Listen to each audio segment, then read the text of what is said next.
Hi, I'm Elizabeth Hancock with Beyond You Coaching. If you're on the spiritual path towards higher states of consciousness, then chances are you have heard of what is called spiritual or mystical experiences. Spiritual or mystical experiences happen and occur for many different reasons.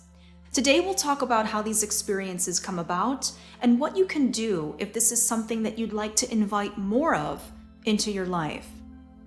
First of all, spiritual experiences are to be seen and acknowledged as natural occurrences. It is only because we are so focused on this physical, gross reality that we have been trained to see only what is directly and physically in front of us. But this isn't full reality. If we want to be aware of the more subtle dimensions, then we will need to train ourselves to start seeing our reality differently. We will talk about some useful ways of doing this later in this video. But for now, let's focus on what spiritual experiences are. Mysticism is a part of all religions and spiritual philosophies because once you get beyond doctrines and belief systems, you inevitably start entering a world beyond logic, rules, time, and space. Some say that this is where the true spiritual journey begins. Understanding that we are not in fact physical beings, but rather energetic beings, is a start towards seeing reality as it truly is. Understanding that physical beings are not the only thing that exist is another aspect towards ultimately seeing reality for what it truly is.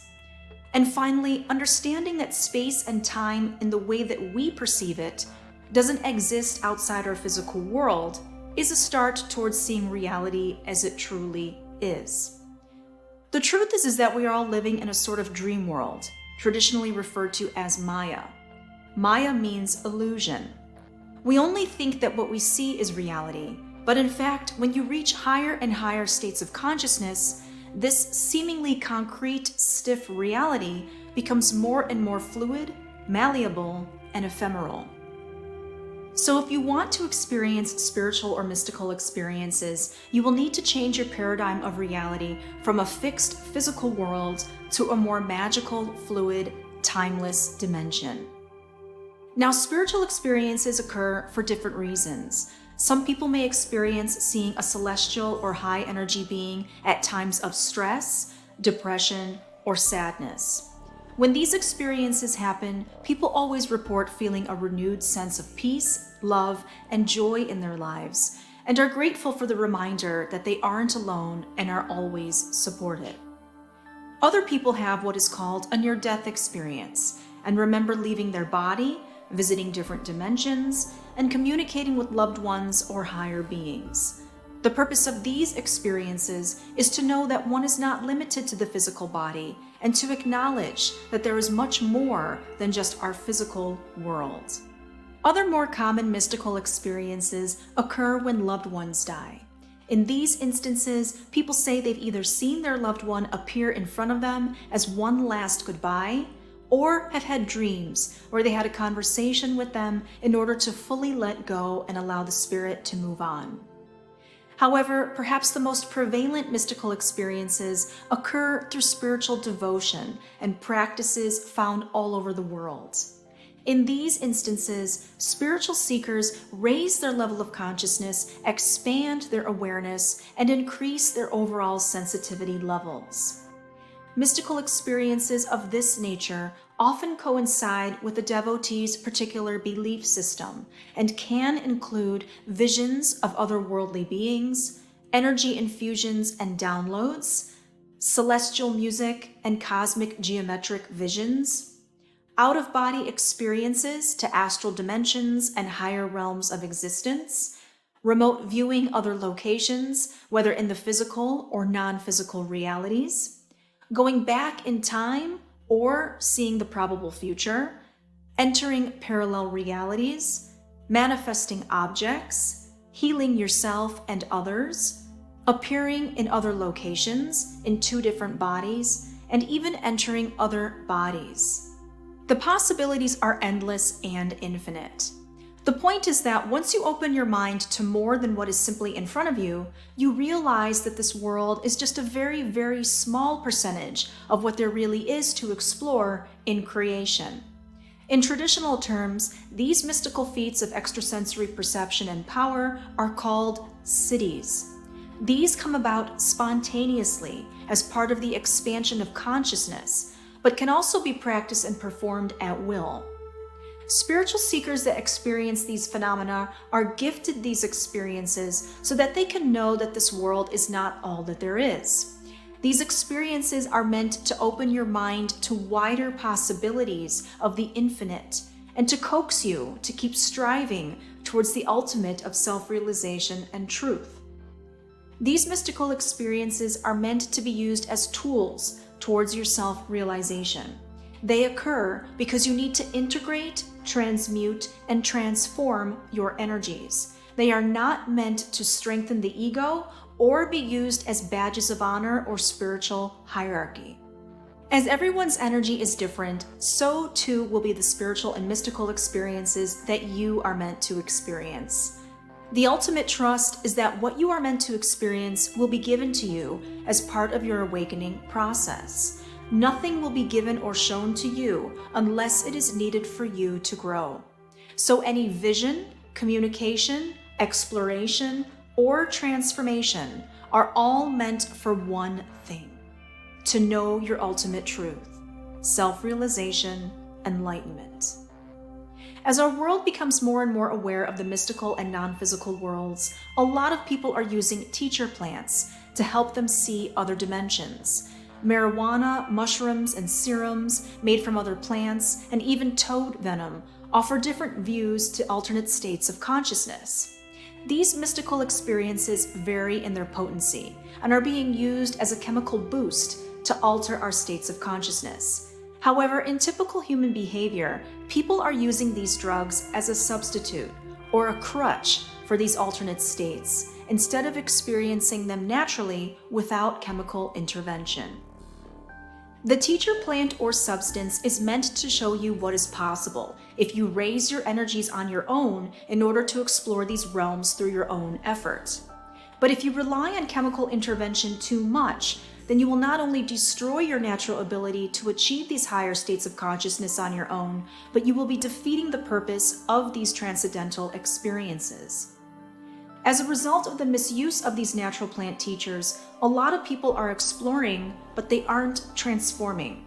They are getting temporarily high, but their overall maturity and spiritual growth is stagnating.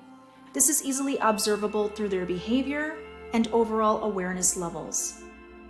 So it's vitally important to know that the plant or substance gives you a glimpse of unity consciousness, but it doesn't enlighten you. It merely opens the door to an alternate state. In order to maintain the state of consciousness permanently, you must do the spiritual integration work.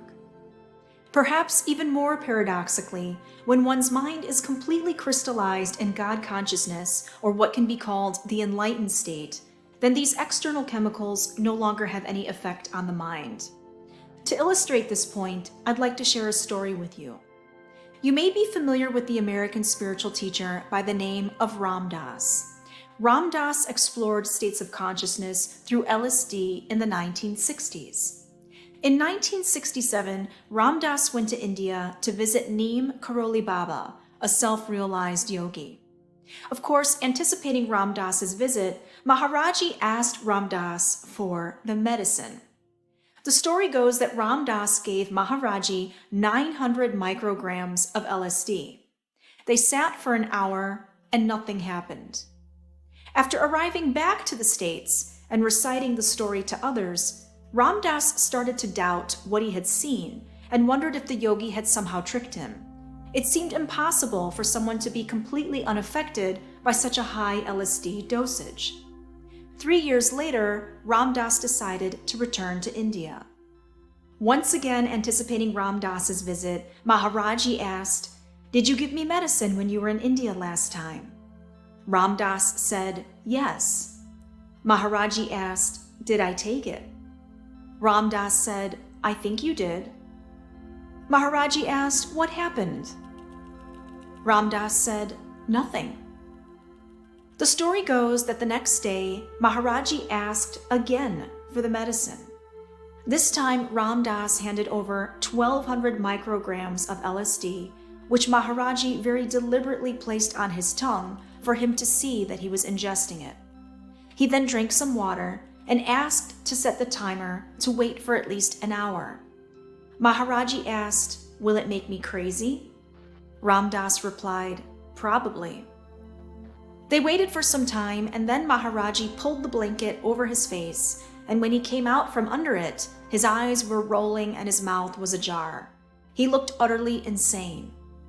As Ram Dass, instantly filled with guilt and anxiety, wondering what he had done to the old man, Ram Dass looked once again and saw Maharaji perfectly normal and looking at his watch.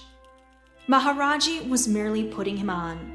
After a full hour, nothing happened. Maharaji asked Ram Dass if he had anything stronger, but he didn't. Maharaji said, "These medicines were used in Kulu Valley long ago, but yogis have lost that knowledge. They were used with fasting. Nobody knows now. To take them with no effect, your mind must be firmly fixed on God. Others would be afraid to take. Many saints would not take this." When Ram Dass asked him if he should take LSD again, Maharaji said, "It should not be taken in a hot climate. If you are in a place that is cool and peaceful, and you are alone and your mind is turned toward God, then you may take the yogi medicine." So this story illustrates that the proper use of such teacher substances have their place, but should not be used as a crutch. In any case, when one is centered on God consciousness, then these chemical substances no longer have any effect. Such is the power of a truly liberated mind.